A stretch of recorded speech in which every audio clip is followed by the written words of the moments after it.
the MP for Budalangi. Mr. Speaker, yesterday I watched in the social media the Deputy President carrying a bag in the streets of Jomo Kenyatta.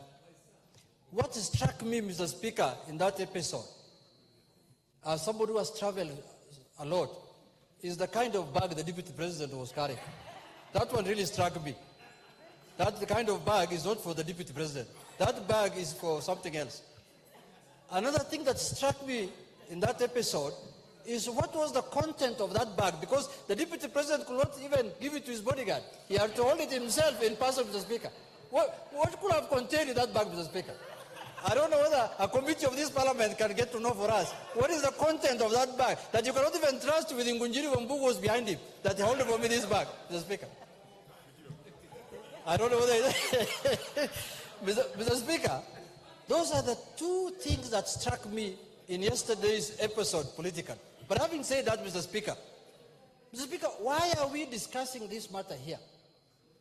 The only place that can hold the presidency accountable is Parliament, Mr. Speaker. They are held accountable here, constitutionally. You know, Mr. Speaker, you can hold somebody accountable in the sense that if it is your responsibility to dismiss him from the job he has, then you are the only one who can hold him accountable. It is a clear provision in the Constitution that this is the house that can remove anybody who occupies those offices, Mr. Speaker, and you are a senior lawyer. Mr. Speaker, if what I am seeing, or this trend I am seeing continues, you know very well, Mr. Speaker, the Constitution says a state officer must bring honor, dignity, and respect to the office he's holding. Mr. Speaker, you cannot demean the office you are holding and you expect to attract dignity and respect. Mr. Speaker, let's call a spade a spade. If you want to politic, that is fine. If you want to go and talk in a church, in a public burial place, that is fine. But not to the extent of demeaning the office of the Deputy President. Even the office of Member of Parliament cannot be demeaned, Mr. Speaker. When some of our colleagues misbehave, we take offense. When some of our colleagues here go to burials and behave in a manner that is unbecoming, a manner that a Member of Parliament should not behave, we take offense. We say, no, we talk to them, don't behave that way. As a whip, I guide them in my office. You can't behave like this. I don't know whether the executive has a whip. The whip of the executive now must come in.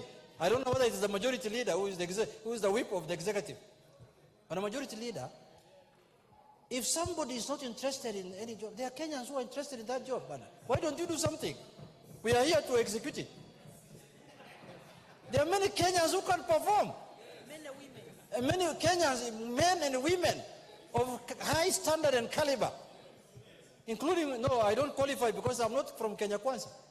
But anybody else is qualified. Mr. Speaker, you know, Mr. Speaker, the deputy presidency is a very, very critical office. In our neighboring country, the president today who's running that country was a deputy president. She was a deputy president of President Magufuli. And today she's a president of the Republic of Tanzania. So that tells you how important that office.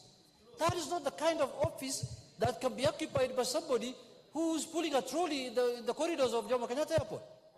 It's not possible. So, Mr.